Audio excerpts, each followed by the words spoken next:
Thank you, OPN, for joining us tonight and the other channels that may be mirroring us. We appreciate your support. We're very fortunate and excited to have Kevin Zeese with us tonight for the second in our show of our series this week on It's Our Economy. Keep in mind we're going to follow that up tomorrow night with the actual It's Our Economy show that has Margaret and Kevin both on.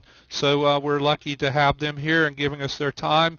And I'm really excited to have Kevin on because I know we're going to get a really good overview of all the elements that we're dealing with. And, we have a couple other things to roll into.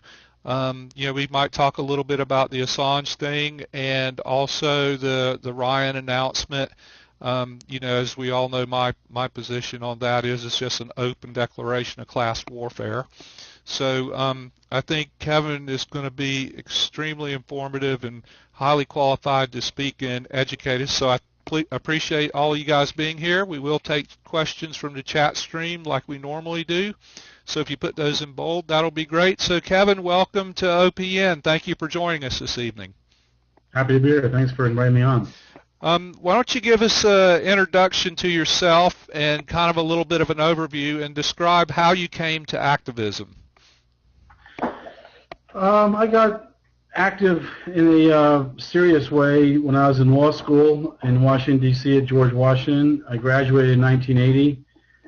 In my second year of law school, 1978, I started working on the drug issue at NORML, the National Organization for Reform Marijuana Laws, and I started by answering prisoner mail and looking at state legislation and getting involved in litigation around medical marijuana, the constitutional right to privacy, and a few other issues. And after I graduated, I went on to become their chief counsel.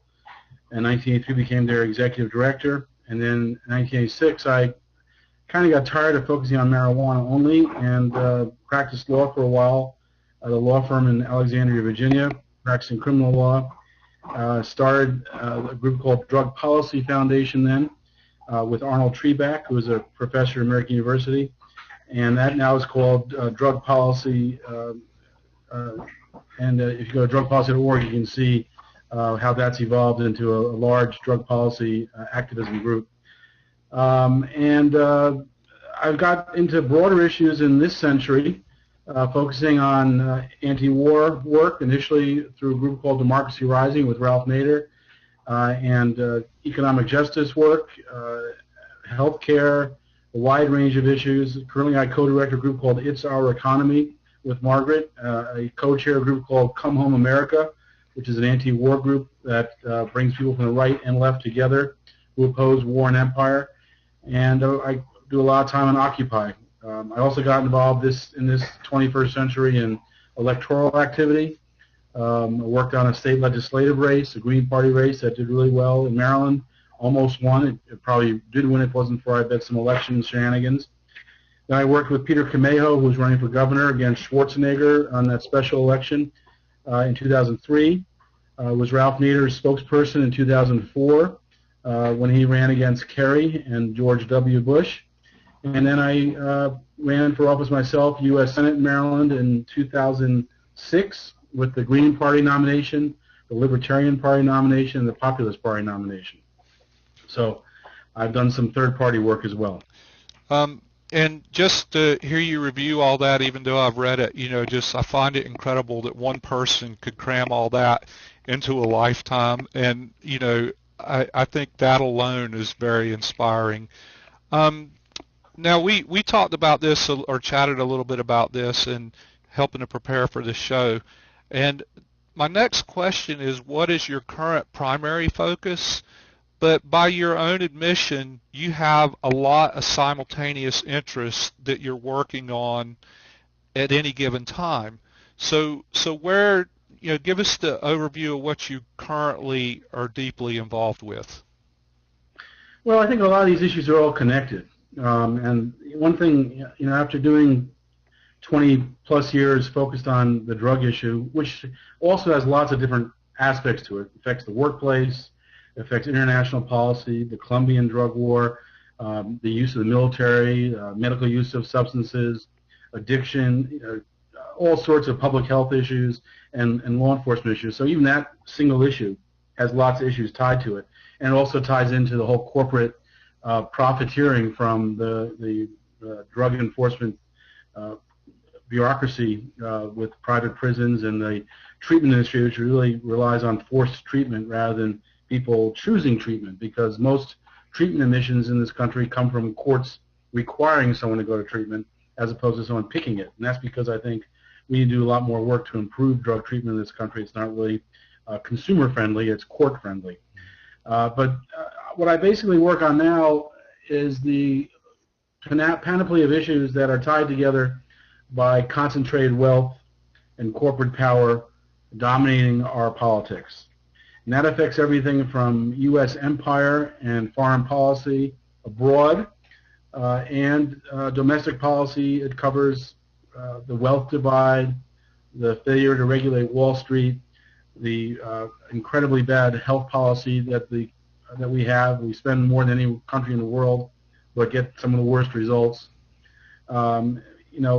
Issue after issue, environmental issues, green economy, sustainable local economies, a whole range, and right up to our elections, which are very corporatized as well. We have a kind of mirage elections where the corporations pick the candidates for us. The corporations, if you want to make an analogy to Iran, the corporations are our mullahs who pick the candidates in Iran. We have the corporations picking the candidates here, and we have a phony debate commission, the National Debate Commission, that has two co-chairs, one from the Democratic Party, one from the Republican Party, and they're funded by corporate interests, and they only allow the Democrats and Republicans to debate. We have the corporate media that does the same thing, only covers the corporate candidates to any serious extent. So we have these mirage elections where most people vote based on fear rather than what they really want, and that includes people who are conservative as well as people who are progressive. Not very many people get to vote for what they really want. So on all those issues, it's connected. So what we see as the linchpin for that is the creating a transformative movement, a movement that will shift power from the few, the concentrated wealth, to the many, from the 1% to the 99%. And we think that movement needs to be an independent movement, independent of the two parties. We follow Dr. Martin Luther King's advice of staying independent of the two parties and holding them both accountable. And we think we need to be persistent in pushing for those changes. And the first change that really needs to happen, politics follows economics. The political economy is the most important thing. And so I think we need to move from this concentrated wealth, big finance, corporate capitalism to a democratized economy where people have a greater say over what they seek in their own lives as far as economic security, their own job, controlling that more, as well as more influence over the direction of the economy more generally. So that's where I put most of my work these days, is developing a transformative movement that can shift power to the people. Okay, great. I think that gives us a good context for the rest of the conversation. So now I'm going to ask, not to oversimplify, but I want to ask for a couple of definitions. The first is, I would like for you to give us your definition of democracy. Democracy, we don't have much of one in the United States because our representative democracy really does not represent most Americans. Democracy is essentially a form of government where the power resides in the people. And so we don't have that. And so, we have, in fact, even our representative democracy is not very representative. In fact, because we formed our government more than 200 years ago, when the idea of democracy was relatively new, we weren't the first, but we were kind of the first modern democracy. There's been a lot of improvement over democracy since then. There are, in most countries, if you get 20% of the vote, you will have 20% of the legislators representing you, because they have a democracy not based on a winner-take-all system, but a system where your views are represented throughout the legislative term. And so that would be a kind of change. As much also, more and more countries are developing what you call participatory democracy. What that means is people do more than vote. They actually participate in the decision making. We're seeing a little bit of inkling of that in the United States. It began with an alderman in Chicago. Now it's evolved to an experiment in New York and a few other cities, where a proportion of the budget of a council district or an alderman district is decided by the people. In Chicago, alderman gets about $1.5 million for capital improvements to the district: roads, street lights, bike lanes, that kind of thing. Not for hiring people, but for building improvements in the district. And one alderman started a process where the people helped to decide. People decided that, and they would have a multi-month process where they start out with a list of here's what we need in our district. They'd have committees look at them and decide, report back to the group on what the pros and cons of each choice. Then they would actually have a meeting that votes on where the money gets spent. And it's interesting, when they started doing that, it changed the way money was spent. Rather than all the money going to a handful of projects, the money got split up into many more projects. So more things got funded. And they also made some pretty intelligent decisions. For example, in the first year in Chicago, they were trying to decide about safety, and some people suggested video cameras. And the committee assigned to that looked into it, reported back that, well, the problem with video cameras is they need to be manned all the time, and they're very expensive. And what's more effective is lighting, street lighting. And so they opted for street lighting rather than video cameras. I wish more of the country was like that. I think we're going crazy on video cameras in this country. And what's also interesting that they found both in New York and Chicago is that when you have participatory democracy, it's not the usual suspects who come to community meetings. It's a whole different group of people. Once people know they're actually making a decision about how money is being spent, you attract more people and different people than you get to the local church meeting or the local civic association meeting. You actually get people who want to make sure there's a bike lane, are worried about safety on their street, want to make sure there's a shower in the park, or whatever the issue is. People come because they really see a potential. So democracy means rule of people, and we don't really have that, and we don't have it in our representative democracy. It's not representative, and I think we need to move toward, as much as we can, a more and more direct democracy, which means voter initiatives, which means participation at making decisions and not just voting. Okay, a good definition of democracy. So, because we're going to use that word a lot tonight, I think. And then the second word I would like a definition on, because you threw it out there, and I'm in this place where I'm very conscious of the language we use and how we use it, and if we actually know what the definitions are. So, give us a definition of politics/political. What does that mean? Well, I think that the key thing we have to separate when we talk about politics and political is really electoral politics from other aspects of politics. Lobbying is politics. Protesting is politics. Building alternative institutions is politics. But electoral politics is the different animal, I think. And I think it's important to separate those two things out. We tend to think of politics as just electoral and just voting. I think that's very limited. I think we need to think much more broadly about how we can be politically active every day in our choices of how we spend our money, how we spend our time, and how we try to influence public officials from local, state to national. Okay, thank you for that. What brought that to mind is there's a quote by an artist out in Portland who I have a lot of admiration for, and he gave an interview and he said, he's often questioned about doing political art, and he said, to be alive is to be political.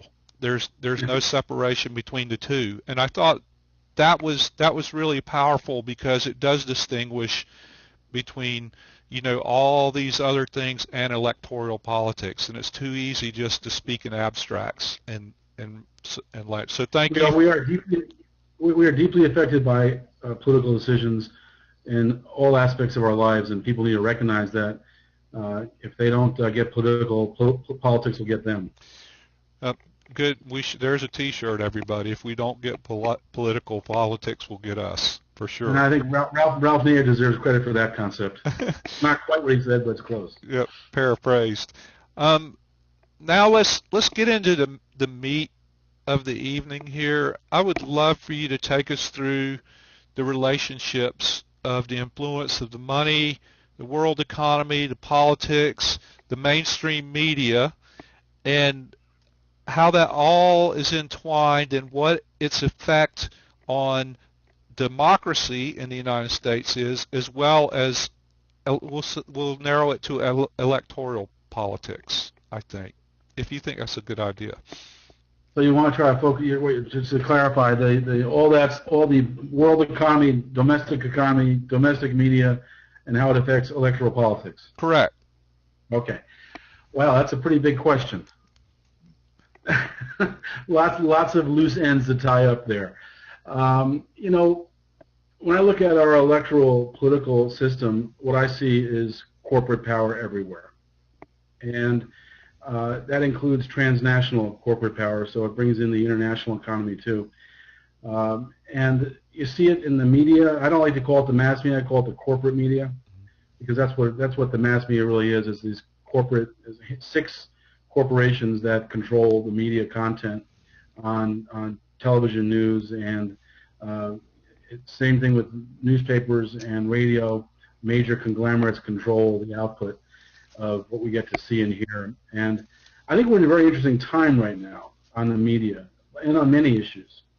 In fact, a major conflict is going on. We're seeing more and more growth of the citizens media, the independent media, a more democratized media that's having a greater and greater influence. And I really think that if activists were aware of that power, how close we are to a tipping point where the citizens media can be as important and influential as the corporate media, it could be a gigantic shift for all of our efforts.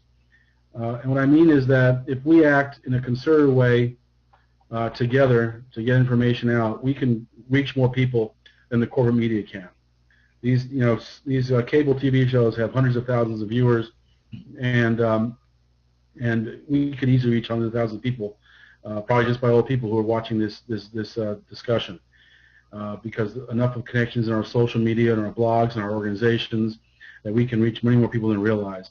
So I think that's one thing. That's one area of conflict. I think the other thing is, of course, the economic impact on politics, and you can see that quite readily. You know, President Obama ran in 2008 what was determined to be the #1 marketing campaign of the year, and not just electoral but commercial as well. And it was a really smooth campaign. You know, people still think that his campaign was in fact a people's funded campaign, but when you really think about that, it's hard to, I laugh when I say it, because you know he avoided the federal campaign finance system and produced the largest budget ever for a political campaign. You do not do that with grassroots. If you look at OpenSecrets.org, you can see the major corporate interests, and the #1, by the way, corporate interest that supported him was Wall Street, and the #1 donor was Goldman Sachs, the corporation that just got off of criminal charges. We just put up an article on itsoureconomy.us today, 2 articles in fact, they're the top 2 stories. One is about how the Department of Justice, this is by Russell McIver of Corporate Crime Reporter, how the Department of Justice didn't even publish the press release that announced the non-prosecution of Goldman Sachs. They didn't put it on their website. They didn't send it to the media. It was sent out by Goldman Sachs. I think the Obama Department of Justice, the Obama administration, knows it has a dark side of banksterism, where they have a lot of banksters in their administration, in the Department of Justice, in Treasury, in the White House, in the EPA, in the Department of Agriculture, in the Food and Drug Administration. You see these corporate interests everywhere throughout his administration, maybe the most corporate administration in history. And that fades back into the campaign funding. And the reason we got the health care law we got was because the health insurance industry gave Obama $20 to $30 million in his last presidential campaign. So he served their interests and is giving them $450 billion in taxpayer subsidies, as well as tens of millions of forced customers. And so I think that you see that the legal bribery of campaigns And while corporations can't give directly to a presidential or federal campaign, the vice presidents, presidents, and executives do, and they bundle and they bring people together and they raise lots of money for these candidates. And that's really how Obama's grassroots campaign was funded. It was funded by these mega wealthy donors. He's now doing a campaign that he hopes to raise $1 billion for, as does Romney. And they're both doing fundraisers that cost anywhere from $35,000 a person to come to, up to $70,000. The way they fund their primary, because they still don't have their conventions yet, they can get donations for the primary phase as well as the general election phase. So they charge more than $70,000 per person to come to these events. And when the median individual income in this country is about under $30,000, about $27,000, charging $70,000 just shows how out of touch both these candidates are with the people. So when I look at the intersection of the economics, the media, the two corporate political parties, what I see is a disconnect between the people and their concerns and the necessities they need to have met and what's being discussed by these campaigns. It's a major disconnect between both. And the policies they put forward on every issue that we're facing real major challenges on is always comes with a corporate perspective rather than a people's perspective. And that's why we have to develop this transformative movement, this independent movement that will shift power from the 1% to the 99%. So why don't we talk about that a little bit, about how to build that movement, because it's fairly obvious how all those issues come together to affect the average, whatever that means, average person. We have millions and millions of people that are undergoing the same, similar crises of jobs and economics and healthcare.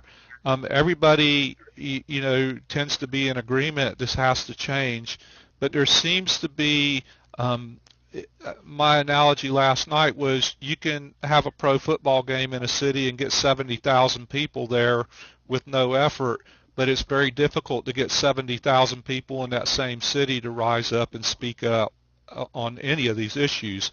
So why don't you talk a little bit about, I guess, organization in general, how to bring people together, and what is the hesitation that we as a population seem to have in order to coalesce and generate a mass movement?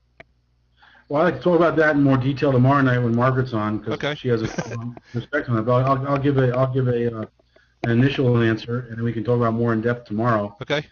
I think our biggest challenge in getting people excited and involved is to show them that there is a path to success, that they can have an impact. I think we are trained from childhood to believe we can't fight City Hall, that we are powerless, that the people with money are in control, and that there's nothing we can do to change that. I don't think that's true. I don't think history shows that. We can go through lots of examples of history to show that even people without absolutely no political power have won major transformative changes. I mean, think of women in the early 1900s trying to get the right to vote. They have no one in elected office who's a woman.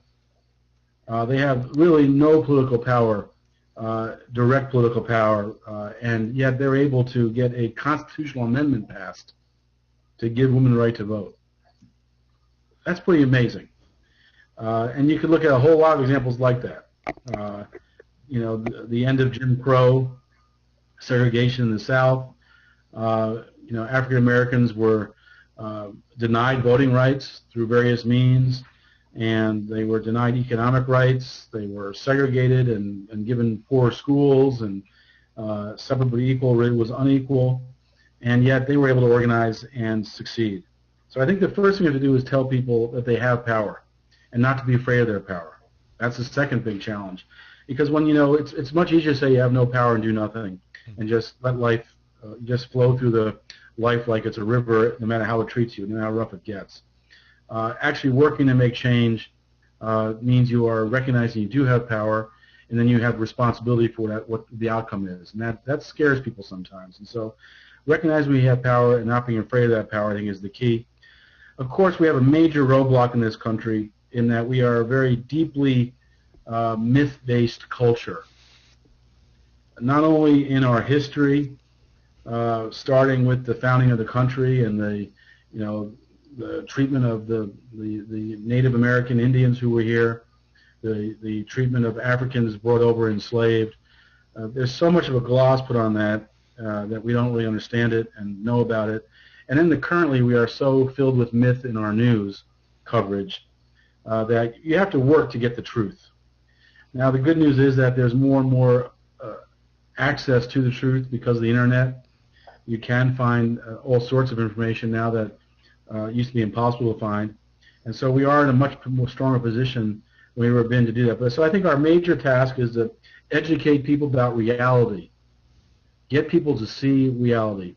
Not easy, but that's one thing, is telling the truth and getting reality out. What was that phrase that Gandhi had? Truth, it wasn't truth power, it was, but something like that, that there's a great power in truth. He described it as his nonviolent strategy, and I think truth force is what he called it, truth force.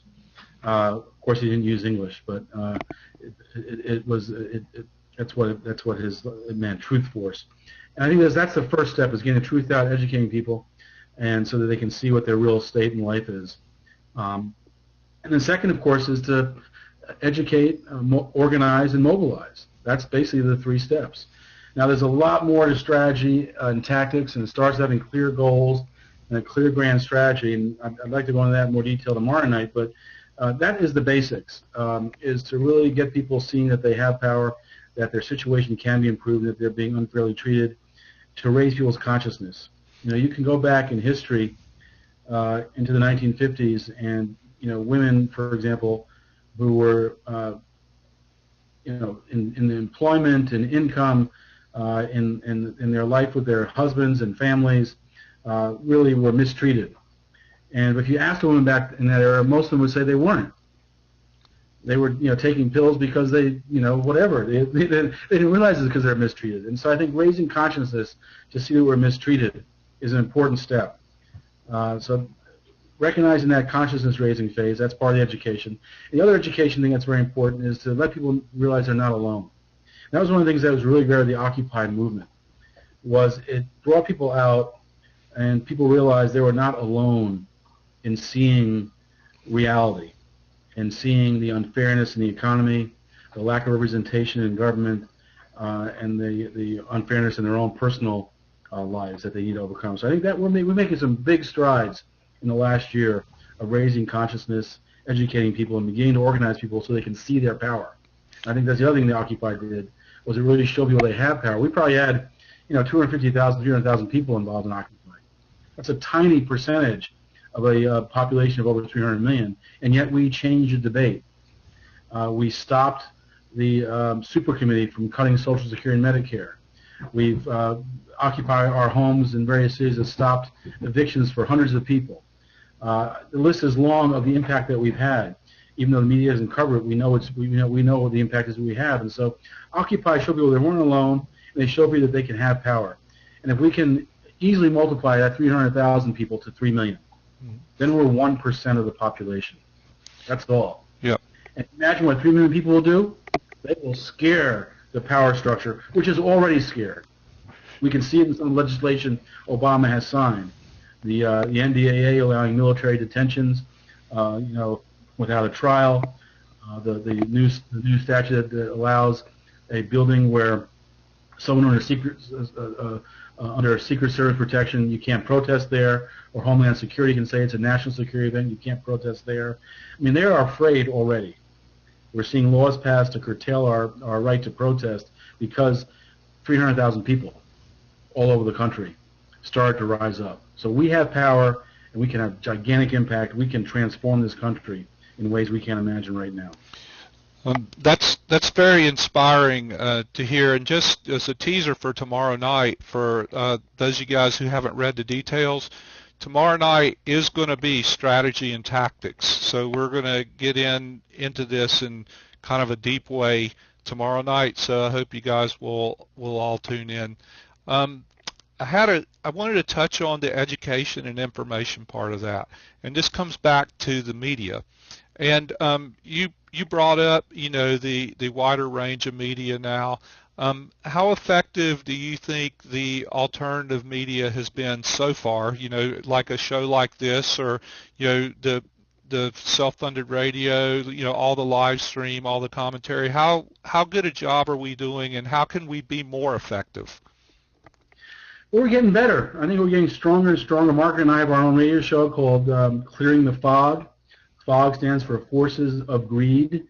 You can find it on Facebook, Clearing the Fog Radio, and that will link to you so you can listen to the archive of our 25 or so shows we've done so far. We do a weekly show, and I think more and more people are doing that. I think I see more and more people recognizing that part of their job has to be getting information out. And you see it through social networks, and you see it through people creating blogs. You see it in email discussion lists. There's a whole explosion. I believe the WikiLeaks phenomenon, where people are empowered who are in government and in big business to anonymously provide whistleblow, really is something that scares the government greatly. You can see the reaction to Julian Assange and WikiLeaks is incredible because they've already exposed so much and the potential is so great. One thing we need to realize is that the people who are in power, both in the economy and the government, realize how corrupt the system is. They understand the dysfunction and corruption. They know that on the inside how hollow it is. And so the fact that people in the citizens' media are beginning to speak out and organize really provides more power than we realize. I get a daily newsletter every day called Love News, LUV News, Liberty Underground, Virginia. It just covers 4 stories a day. It's a great way to start the morning. I recommend people signing up for it. I'm on the advisory board for it. And it really, I think the editor of Love News, Jack Balkwell, really recognizes for his decades of working on this that the most important thing we can do is get the information out. Information is power.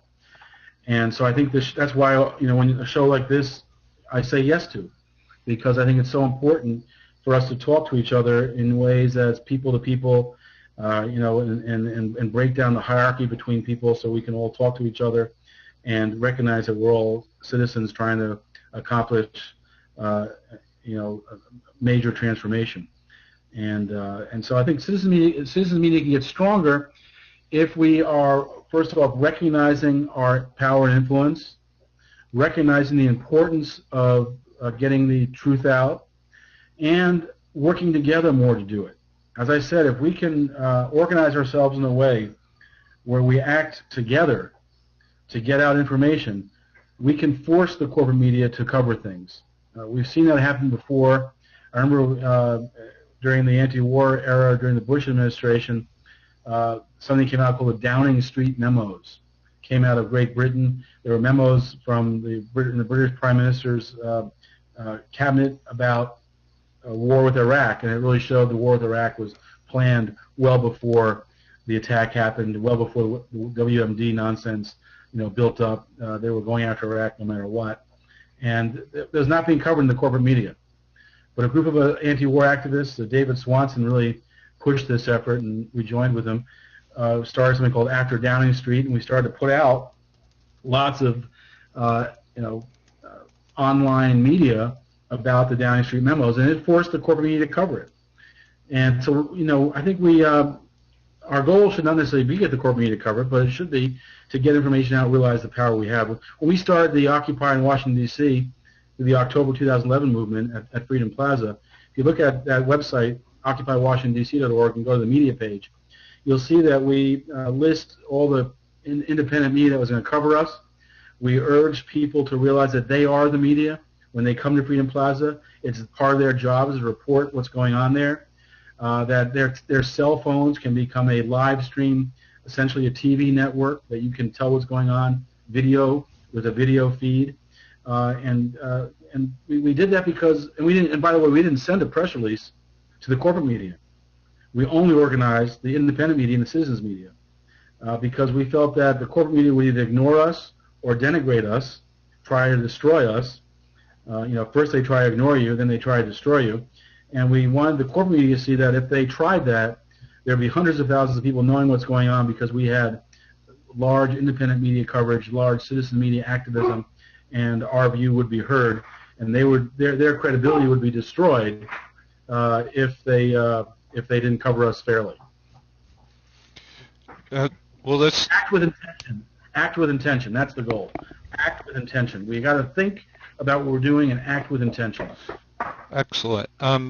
Well, we part of the primary reason for the existence of our channel is because we want to provide sources of education and information. We want to have these interviews so we can become more enlightened and oriented so we know what to do. So of course we're big proponents of alternative media, but we always want to do it better. We want to have wider distribution. We want more people to watch.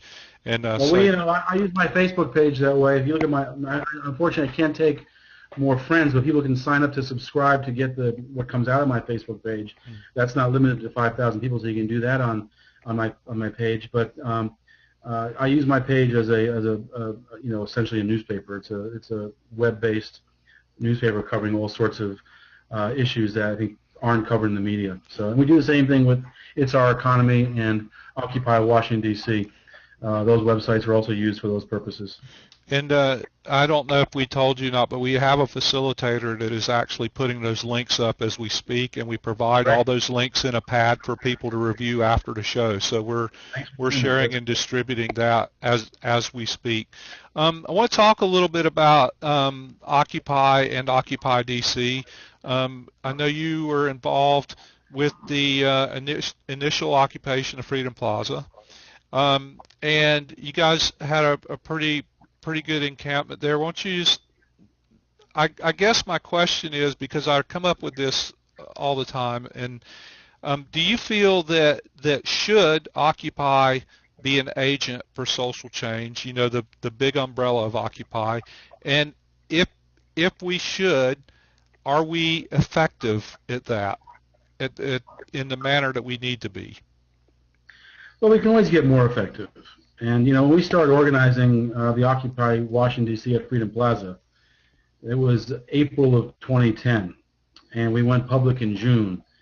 And it wasn't until July that Adbusters suggested occupying Wall Street. So when we started organizing, there was no talk of Occupy Wall Street. And many people told us there was no way the Americans were ready to occupy, that they were not ready to sleep out in public and stay for as long as they could without a permit, and violating the rules of the park to essentially create their own community. People thought that was crazy, that there was no way that would work. And so when I look back at Occupy from that perspective, I think the movement went much further than we expected it to. I think a lot of credit goes to so many people around the country, and the other Occupy in D.C. at Occupy D.C. at K Street was also important, as well as along with ours, and people at Occupy Wall Street who went out there. Adbusters called for 20,000 people to flood Wall Street and occupy it, and that didn't happen. We were up there the first day. There were about 2,000 people, and then I'd say probably under 100 slept in Zuccotti Park the first night, the first week, and then the weekend after that there was the protest at Union Square, and there were about a few thousand at that. It started to grow, and then at that protest there were some arrests. The police got more aggressive, and they made some arrests of people, really for no good cause, but they made arrests anyway. And there were some women who were behind an orange mesh who were pepper sprayed by Officer Joe Bologna. And that pepper spray was caught on about a half dozen citizen media cameras, mostly cell phones. And as a result of that, Occupy exploded. That was followed by the march on the Brooklyn Bridge, where hundreds of 700 people were trapped by the police, entrapped really, pulled into the traffic lanes at police direction, then surrounded by the police about halfway across the bridge. And Occupy exploded across the country. And so by the time we started Occupy, we planned ours on October 6th. New York started September 17th. By October 1st, there were hundreds of Occupies around the country.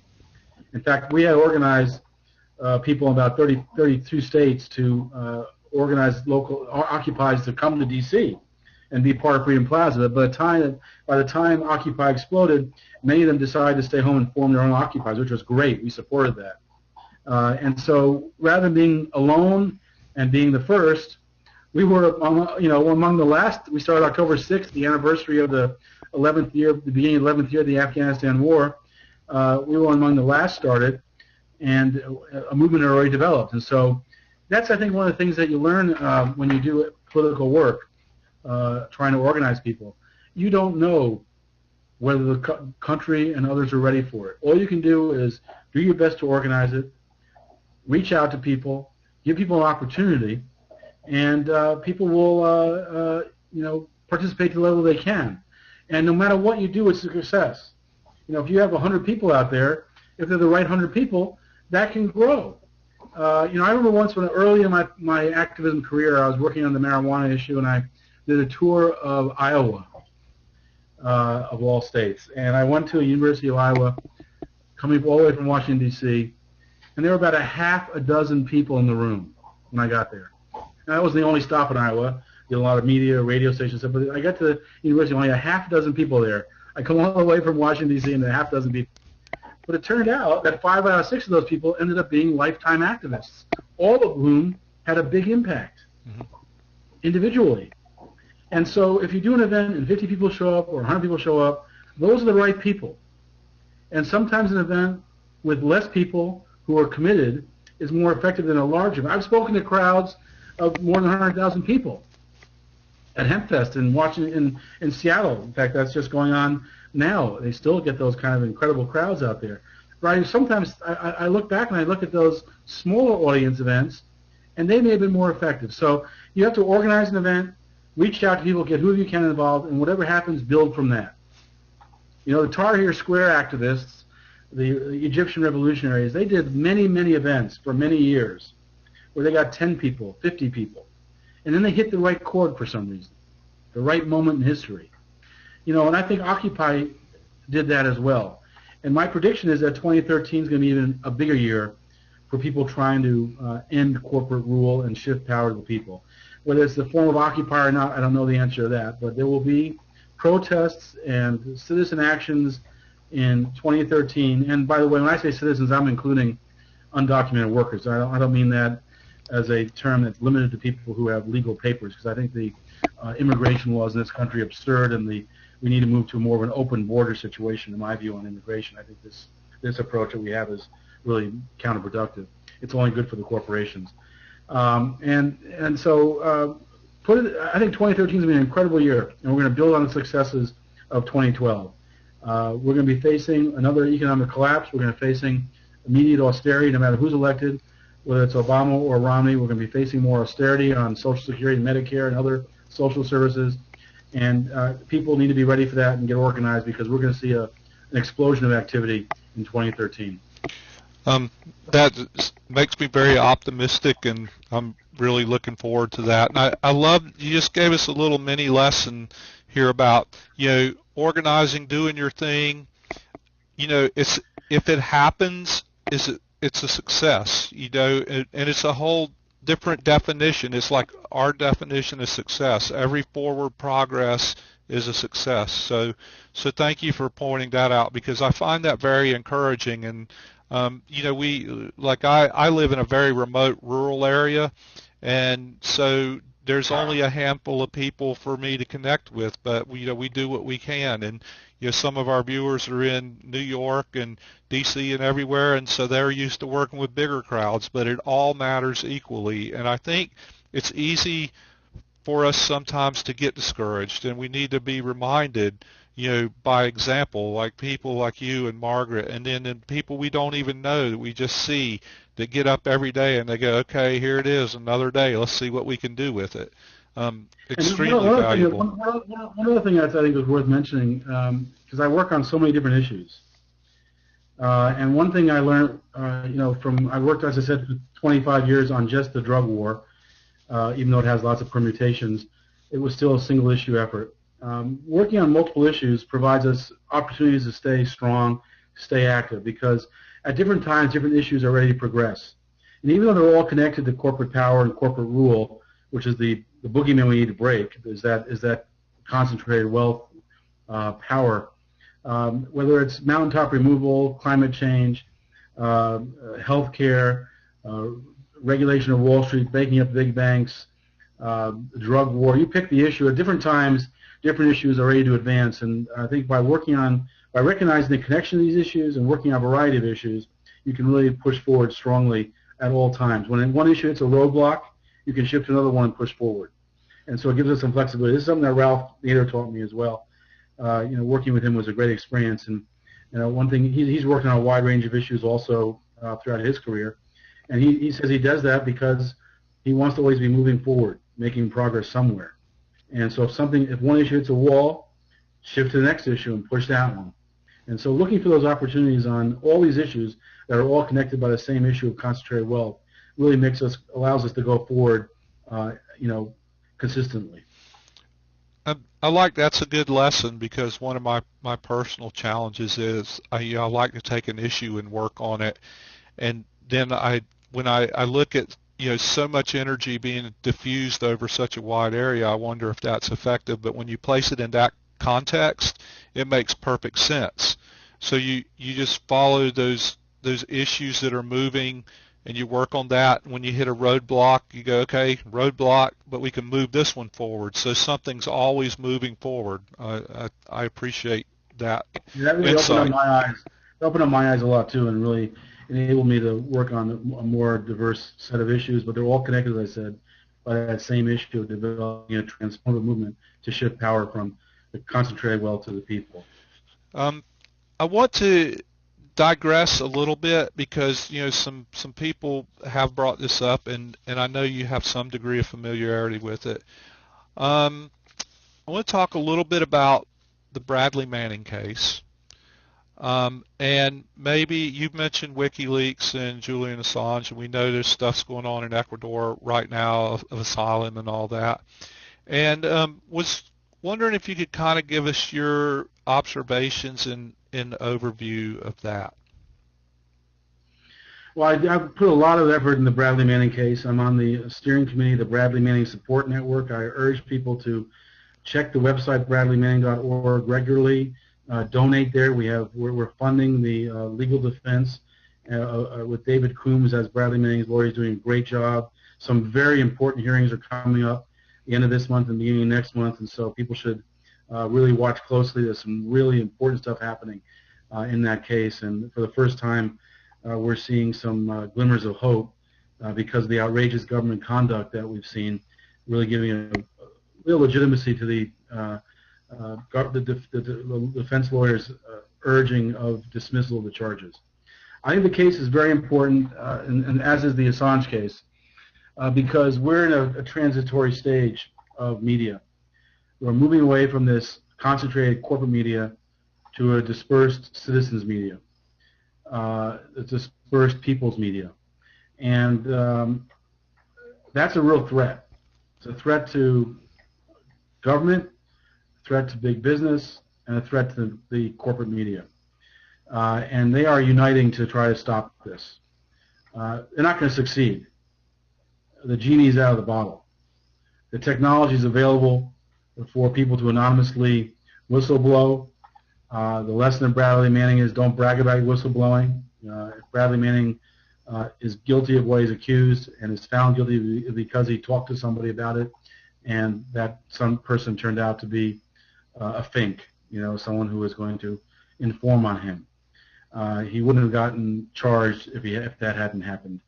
And he has had if he did what he's accused of, he's had a tremendous impact on people knowing the truth about U.S. foreign policy, the U.S. empire, and how we work with nations around the world, how our foreign policy and militarism is based on protecting transnational corporate interests, the corruption of our military and our State Department, as well as some good work by our State Department, by the way. There are some pretty impressive disclosures about diplomats doing a very professional job, but we also see corruption at the highest levels. Hillary Clinton, for example, ordering U.S. diplomats to spy on diplomats visiting the UN, That's illegal. And yet she has her name on a memo ordering our diplomats to get credit card information, frequent flyer numbers, all sorts of information the CIA wanted her to get. And so turning our diplomats into spies. I can't, it's amazing to me that Hillary Clinton has not been prosecuted for that, that she's still Secretary of State and that she's being talked about as a potential presidential candidate when she's in fact a criminal. And that shouldn't have gone unnoticed. Instead, we see that the ethos of the Obama administration has become that the whistleblowers are the criminals and the criminals go free. Mm-hmm. That's become the ethos of the Obama administration, and it will be the ethos of, it was also the W. Bush administration, and it will be the ethos of the Romney administration if he's elected. I don't think he's going to be elected, but if he is elected. This is the new norm in the United States because the power structure is afraid. The truth scares them. That's what the Manning case is about. That's what the Assange case is about. All they are doing, or accused of doing, is revealing the truth. That's all they're doing. Right. That's all WikiLeaks does, is reveal the truth. And today, Margaret just handed me a note saying that it's being reported that the British are threatening to attack the Ecuadorian embassy if they don't turn over Assange. Well, that would be something. Wouldn't that be interesting for diplomatic community and respect between nations?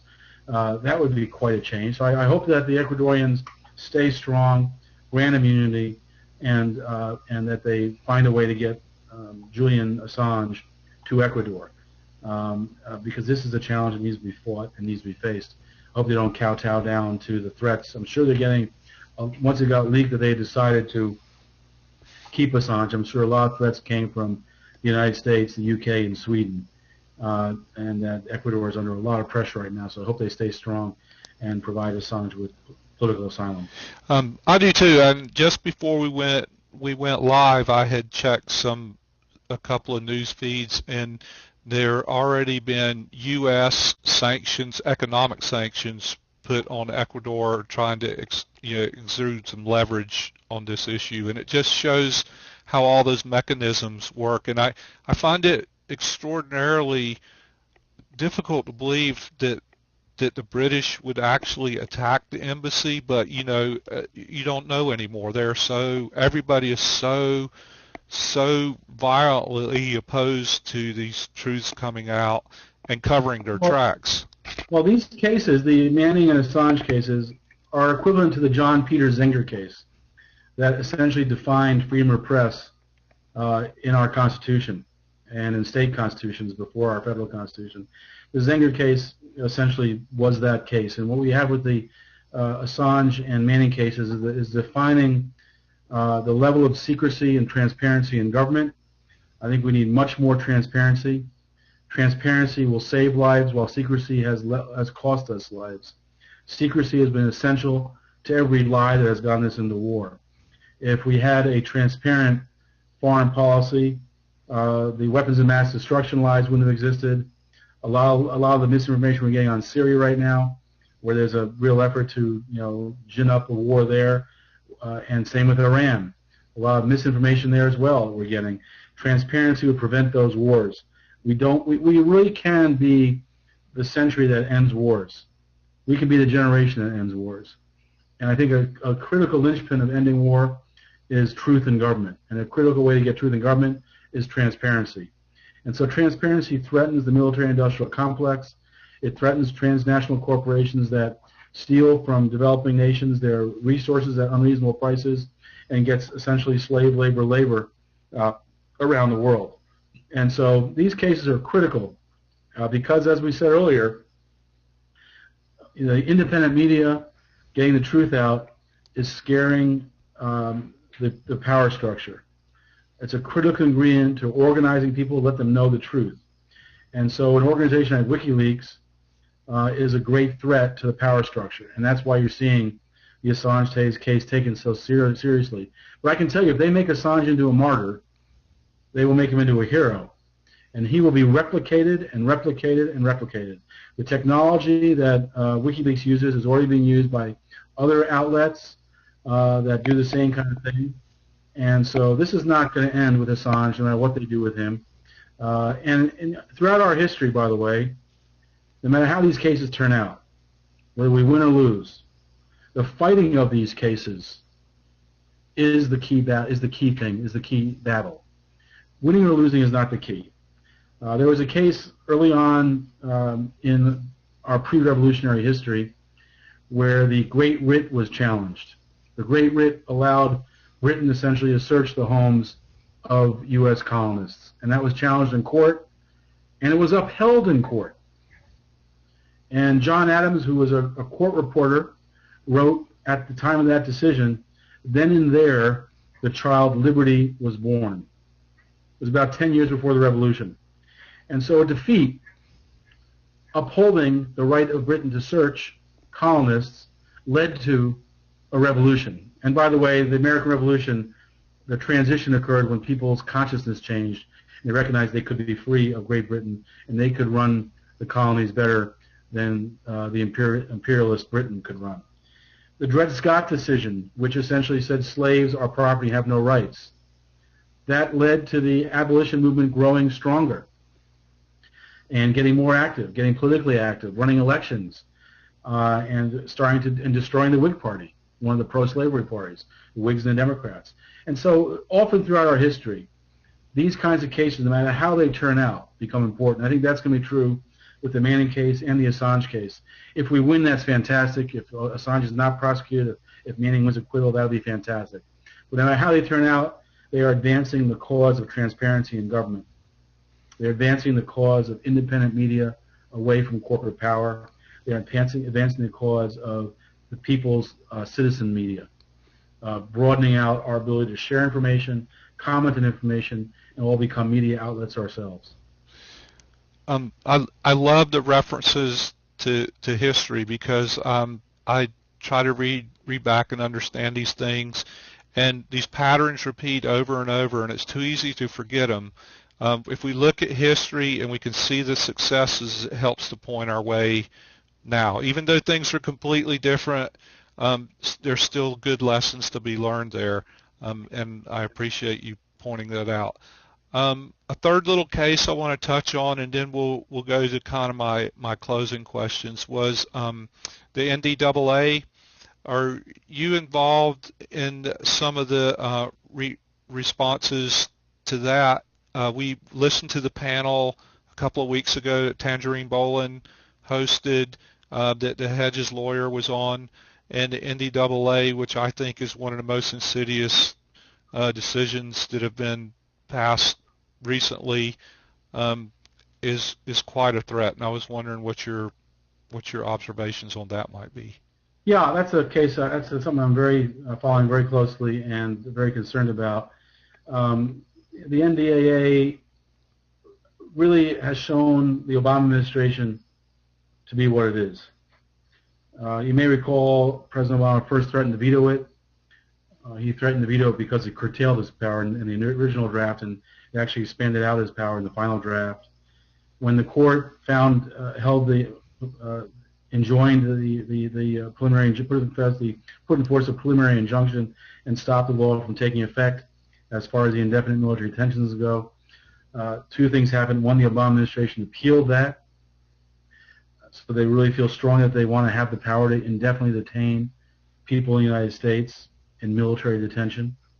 That's a pretty scary thought that it's that important to them, that's going to push it hard. The second thing that happened was that was reported both by Hedges and Tangerine in their writing about the last hearing, was that the Obama administration refused to say that nobody has been subjected to the NDAA since the injunction was put in place. In other words, they're not going to say they're obeying the court order. They're above the law, they think. Mm-hmm. That's just phenomenal. And so I think the NDAA really has shown the Obama administration to be what it is, and it really is an example of the increasing militarization of law enforcement in the United States. And I saw this very early on in my career when I was working on the marijuana issue. One of the areas of litigation I got involved in was the use of the military domestically in eradicating marijuana growing in California and other western states, southern Oregon especially. And they were using military equipment. In fact, the same helicopters that were used in attacking Panama and Manuel Noriega were used in Northern California to go after marijuana cultivation. And we filed suit against that. We certainly curtailed it significantly. But really, we have seen amazing militarization of law enforcement in this country. You go back to the early 70s, you would find only a tiny percentage, in the 3 or 4% level of law enforcement entities in the country had paramilitary units or SWAT teams. Now it's universal. Now it's everywhere. Even small towns have SWAT teams. We've had instances where military troops have patrolled the streets, so we've gone from to a very militarized process where the civilian police are using military equipment, military weapons. They're now starting to buy drones. They've bought tanks. Military surplus is given to them. They're trained by the military, and we see the Northern Command. U.S. has commands all around the world. We have AFRICOM, we have Middle East, CENTCOM. Now we have the Central Command. Now we have NORTHCOM, which is the Northern Command. And that's main office in Colorado, but they have offices around the country. And that's essentially the U.S. military operating domestically. Mm-hmm. And when we saw talk of the NATO protests, Northern Command said they would be on call, ready to help. We're seeing the same thing with the two conventions coming up. And so we're seeing an increasing militarization of law enforcement domestically, and we're also seeing people like Hedges and others fighting back against things like the NDAA. In the end, I suspect what we're going to find, and this is always critical in resistance movements, we have now a history of experience of 100 years in modern resistance movements. And we'll talk about that more tomorrow when we talk about strategy and tactics. But one of the key things in resistance movements is that if you're able to convince the military, police, even partially, to recognize that the movement is on their side, that they should join it, you increase the likelihood of success of your effort by 60%.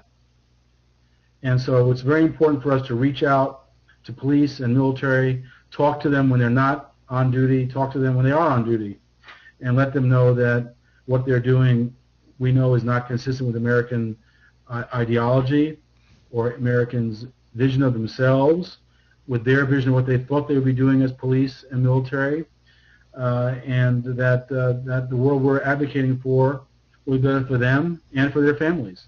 We need to pull those people to our side. And so I think one reason why you're seeing the increased militarization and is that there's less confidence in the civilian police. During Occupy, for example, in Albany, there was early on the Albany police refused to evict the occupiers when they were ordered to do so. That changed later, but that was the initial reaction. In Baltimore, the Baltimore Police Union endorsed the Occupy. We saw individual police officers around the country speaking up for the Occupy. I know at our Occupy in Washington, D.C. at Freedom Plaza, we saw police come and put money anonymously into our donation jar. And so I think there's more division there than we realize, and we need to always be conscious of that and act with intention to break that and pull it to our side. That's a very important part of the power structure that in the end needs to support us. There is that phrase, act with intention, again. Yes, everything exactly. We need to do is acting with intention. Also, we have to speak with intention. We have to speak with intention. Our communication is not for the purpose of hearing ourselves speak. Our purpose of communicating is to get people to hear us and to agree with us. We have to speak with the communication. We have to act within communication. We have to work with intention. Act with intention, whether it's our media work or our advocacy work or organizing work. We have to know what we're doing, and realize that every action we take needs to be done for the purpose and work within the strategy. Another valuable lesson for the evening. I can't wait to go back and watch this and pull out those kinds of pithy comments because they're so valuable.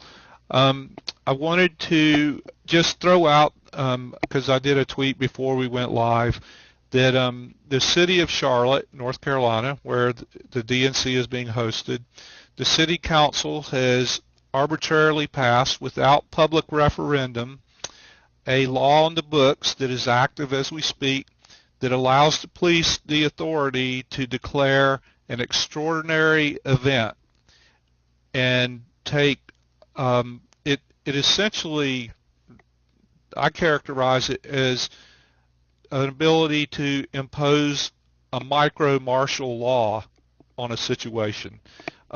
With no public referendum, no public discussion, it was just a city council. It's on the books. It's passed the court, and there it is. So this is in DNC in Charlotte. This is where we're going to the extent that once you cross into the red zones, which have not been released yet, if you try to exercise, and this is the city attorney that was saying this, if you try to exercise your free speech in a zone that is outside of the approved free speech zones, you will be arrested, no questions asked.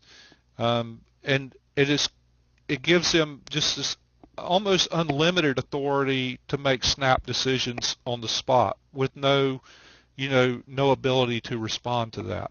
So these are the kinds of things that we're up against. That's the effect of an NDAA in microcosm. Well, I think what you're seeing there is fear. There's a lot of fear in the power structure. They know that the economy is corrupt. They know the government is corrupt. They know that most people in the United States are living at or near the poverty level, that 2/3 of Americans could not handle a $1,000 surprise bill. That's dental work, that's a car accident, that's a problem in your house. 2/3 of Americans can't handle a $1,000 surprise bill. And so people are in very desperate straits, and the power structure is aware of that, and they are seeing people getting organized and starting to mobilize. I think it's very important for those in Charlotte and in Tampa and other protests around the country to recognize we're dealing with a very frightened power structure. And that kind of behavior by the city council is going to show more and more people the falsehood of their rule. That if they cannot hold power without squashing free speech, they're holding power falsely. Mm-hmm. And it's critical for us to act with intention in that kind of situation and stay nonviolent, avoid property destruction, not give the police an excuse. So when the police do act violently, there's no sympathy for them. It's very important for stringent nonviolence to occur there. It needs to be done in an aggressive nonviolence, almost a militaristic nonviolence, but it has to be a nonviolent situation, a non-property destruction situation, so that when the police abuse people exercising their free speech and right to petition and right to organize powers, there's no sympathy for the police, and that their actions look really out of step. Right. In comparison to the people exercising their rights. Yeah, I always think that's one of the best, from a media perspective, that's one of the best things that we can do is provide an illustration of the contrast. And the more contrast, the better, because reasonable people in Kansas are going to look at that, and they're going to know and see viscerally that this is not right. That if there's this extreme use of force on somebody who is not deserving, they're going to come to that conclusion on their own. So our job is to act in a manner that presents that contrast. And we also make sure that people are there with their cell phone cameras and other cameras to record it, because we know the media will not want to record it. And so we have to make sure we are very aggressively using our citizens media, our independent media, to get the messages out. You could see the power of nonviolence. Right, I mentioned early on that Occupy grew after that Union Square march, where some women were behind orange mesh and were pepper sprayed by a white-collar police commander. Even when that happened, you could see the immediate opportunity for Occupy. Right away, on one of the cameras taping the incident, a blue-collar cop is heard saying, "Wow, I can't believe he just pepper sprayed them." Now, if those women had been cursing the cops, saying "F the pigs," "warn the pigs," or throwing apples or batteries at the police, that blue-collar cop would have said, "Thank goodness he pepper sprayed them." Mm-hmm. So their nonviolent response to being arrested and this commander abusing his power essentially created the revolt. And that happened over and over in Occupy. And there were times when occupiers didn't take that approach and it undermined us. We're trying to break the power structure. And so right there you saw a break in the power structure. The police, the blue-collar cop saying, I can't believe you pepper sprayed her. The white-collar cop pepper spraying causes division. Mm-hmm. And we need to keep on doing that. When we take actions that unite the police against us, unite the media supporting the police, unite the public supporting the police, we are acting in a counterproductive way, a counter-revolutionary way. Our goal is to break apart the power structure, pull people to our side. And we don't do that by being violent or making property destruction that isn't within a strategic purpose. I'm not against all property violence, property destruction. For example, if you want to take over a building that's been evicted, you need to break a lock. Mm-hmm. I'm not against that. But if you're going to just go around breaking store windows, you're going to lose public support and unite people behind the police. And so I think you have to be very, again, act with intention in all these things we do. I'd love that bit of distinguishing there, because it comes back to the intention and the purpose. So that's the lesson we'll take away from tonight. So I want to touch on a little bit of electoral politics, and then we'll take a few questions from the chat channel if you have a moment to do that. Good. So I wanted to ask just your observation on the announcement of Paul Ryan as the vice presidential nominee running with Romney, and also the value and necessity of voting in this election, if any, and why. Well, electoral politics is very hyped in this country as the most important thing that people can do. I think we need to recognize we live in a manipulated election system where the corporate powers fund both parties. We'll have $2 billion campaigns running against each other, primarily funded by big corporate interests, and they will represent the corporate interests. And our most important job during the election is the same as our job any other time of year. That's to educate and organize people. Because after this election, no matter who's in office, we're going to need organized people pushing to make sure that our views are heard, that our necessities are met. So I think that, keep in mind, if you're going to vote, fine, vote, but don't spend a lot of time on it. My preference, you have to also recognize in voting that we are not only manipulated by having two corporate parties funded by the corporations, shown on corporate TV, and not allowed to see the other excellent candidates that are running, like Jill Stein and Rocky Anderson. Jill Stein from the Greens, with Sherry Honkla, Rocky Anderson from Justice, and Gary Johnson. If you have libertarian views, Gary Johnson is a good candidate for the Libertarian Party. There are other candidates running as well, so it's important to realize you have more choices. Third, it's important to realize that the manipulation goes beyond just the pick of the candidates and those who are allowed in the debates. It goes to the Electoral College. By the time the election happens, there'll be about 3 or 4 states that are still not decided. And so unless you live in one of those handful of states, and maybe it's 9 states now, it'll drop down to 3 or 4 by the time of the election. Unless you live in one of those states, your vote doesn't count.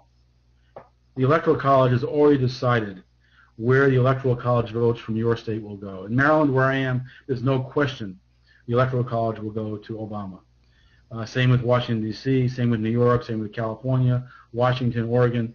In Montana, we know it's going to go to Romney. And it's pretty easy to tell which those states are. There are lots of Electoral College maps on Huffington Post and Real Clear Politics and all sorts of places. Carl Rove has a good one on his site that you can see, it's already decided in most states. And so most people, your vote doesn't count. So thinking that's the most important thing you can do is a real deception. And you need to realize it's about the least important thing you can do.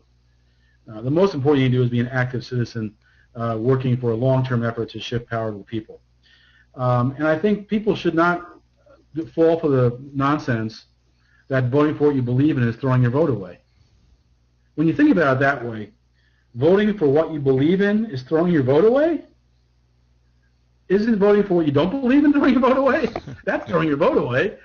And so throughout our history, best electoral politics has been tied to political movements.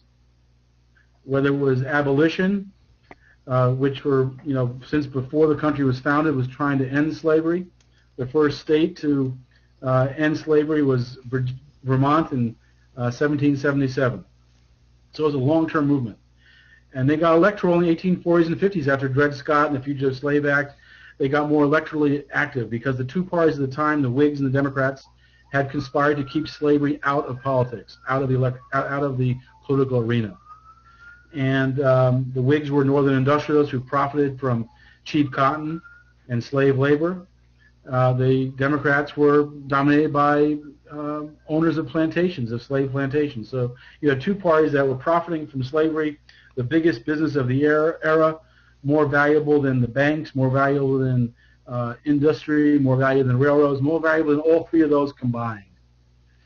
And the people who supported the abolition parties, and there were a series of them, were even called spoilers, just like Nader was called.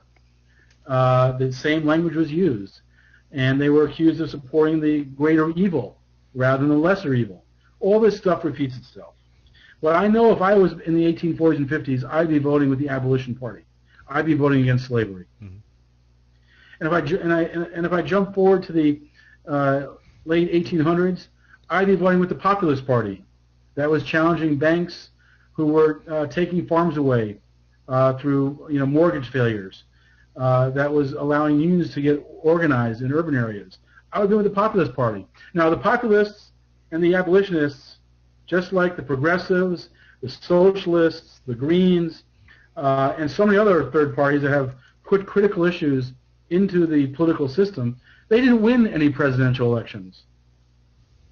They lost elections. And yet the people who voted to end slavery, the people who voted for farmers' rights and union rights, the people who voted to have retirement security and health security, to end the child labor, end the 40-hour work week, they all voted for candidates that never won the presidency. And so those are the people in history that I admire most. And so I think when you look at your political power, I think you should recognize that the power we have when you're in a mirage democracy, where you have two corrupt corporate parties doing the bidding of their donors, the power we have is in spoiling these corporate elections, making sure one of those parties loses, even if we don't win, stopping one of them from losing, even if we perceive that as the lesser evil, which usually is not really the lesser evil. We can talk about that in a second. But even the power of stopping one of those parties from winning, that is where we get our political power from. Not by winning elections, but by showing we have the power to affect the outcome of the election. That is where our political power comes from in this corrupt democracy, this winner-take-all, corporate-funded, two-party dictatorship. And that is where our power comes from. So don't be afraid to vote for what you want. Eugene Debs, who ran for president 4 times, once from prison, after he made an anti-war speech against World War I, he ran from prison, and on the ballot his prison ID number appeared. He never won an election, but he made a really important point. And that point was, I would rather vote for what I want and not get it than vote for what I don't want and get it. You're wasting your vote when you vote for what you don't want. Vote for what you want. And if more people do that, we will have political power. Those of us who see a more just, more environmentally friendly, more sustainable economy, and a government that's more responsive. When we vote for what we want as part of a political movement, that's where our power comes from. That was an excellent short lesson on the value of electoral politics and how to use it with intention. Yeah, I like it. I think I got it. Rid of me from repeating myself. No, that was great, and I think that's a great spot for us to wrap on. If you, I need to look at the questions and see if I can pull a few out. Do you have any closing comments you'd like to make before we get to the questions? Or? Yeah, I'll just mention the lesser evil issue because that is how great. Our politics in this country is. People go to the polls and hold their nose and vote for what they don't want. Most people are too afraid to vote for what they do want, afraid of their own power.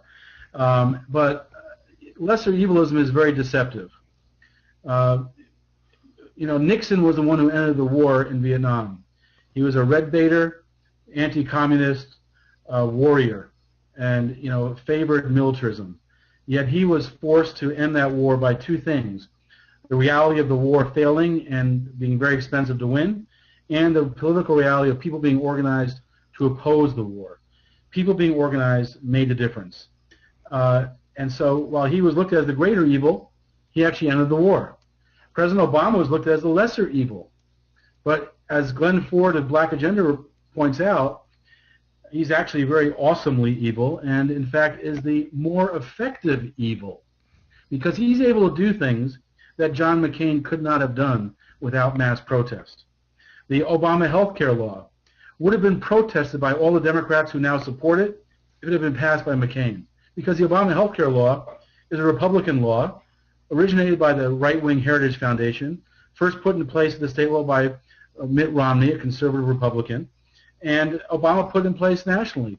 It's a massive giveaway to the insurance industry. It's the opposite of going the direction we want to go, which is toward a national public insurance, a single-payer system, and it goes in the wrong direction. But he was able to do that and get cheers from Democrats because they're so blinded by partisanship. So he makes a more effective evil.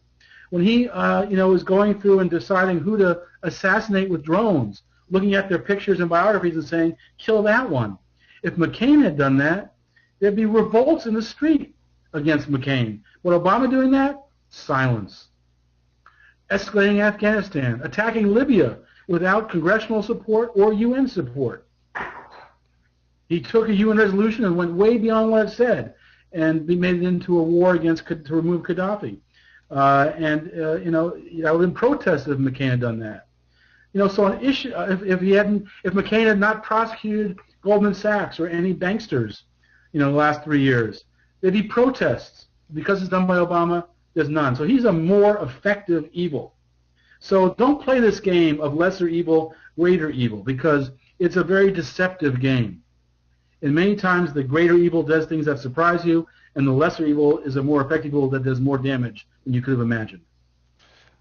I'm really glad we got that in, because that was outstanding. A great explanation and a great observation. So I'm going to toss a couple of questions at you if I can. The first one, which goes back to your discussion about transparency and privacy. Generally speaking, who gets to decide that, and how is it disclosed? Like because transparency is wide open, secrecy hides some stuff. Who is it that's deciding that and making those calls, and what can we do about it? Well, right now it's being decided by a government that's very restrictive in transparency.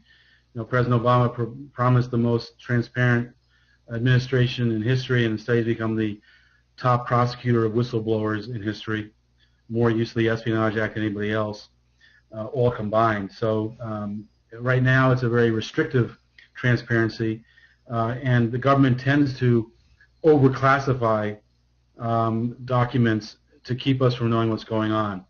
And if you look at the WikiLeaks documents, for example, whether it's the Afghan war logs or the Iraq war logs or the diplomatic cables, there's nothing in there that has caused anyone to die or to be injured. That was done more by the lack of transparency than the transparency. I think we need to have a general rule that favors transparency. And I think a Freedom of Information Act is a good step, but it's developed many loopholes that protect privacy in government beyond what's necessary. And so I think we need to expand the Freedom of Information Act and allow citizens to have more power to gather information. I think that we need to have much more protections of whistleblowers in government, so that if they should be rewarded for blowing the whistle on crimes. They should be rewarded for blowing the whistle on corruption. When the Environmental Protection Agency changes its rules to protect polluters because of corporate influence in the White House, a whistleblower should be rewarded for blowing the whistle on something that's going to cost thousands of lives a year. And so I think we need to move in that direction of protecting whistleblowers, allowing citizens to make demands for in a strengthened Freedom of Information Act, and that's a general proposition that favors transparency over secrecy. Okay. The next question is history reflection. The French nobility couldn't grasp that the peasants could have a successful revolution. Does the 1% in our country realize that we could? I think that some do, and I think some in the 1% actually support it. I think many in the 1% see the corruption, they see the dysfunction of government, they see the reality of climate change, they see the reality of water and air pollution, they see the reality of Monsanto, GMO, and seedless crops. And the list is very long. And so I think a lot of the 1% actually would support the transition. They would support a progressive tax system. And so I think that's true. I think we know that the people in the power structure who fear transformation are afraid, because we can see things like the NDAA, we can see things like the city council in Tampa, we can see the militaristic crackdowns, we can see so many of their actions that show their insecurity. So I think the answer is yes, they do fear it, they do know it's possible, they do know the deep level of corruption. The challenge for us is we don't know how close we are to success, and we never know. In fact, often when we are closest to success is when the status quo stiffens its back and looks stronger. The fact that you have Citizens United now at a time when corporate power is being challenged, that looks like the corporate powers are stronger than ever. The fact that you have now military detention allowed of U.S. citizens looks like the power structure is stronger than ever. But those are also symbols of weakness. We don't know how close we are. We're constantly, it's essentially like we're banging on a wall, chipping away at it, hitting it with a hammer, breaking it down, but we still can't see through that wall. Then one day you hit that last hit and the light streams through and you realize you're breaking through. We don't know how close we are to that breakthrough, and we don't ever know until we get there.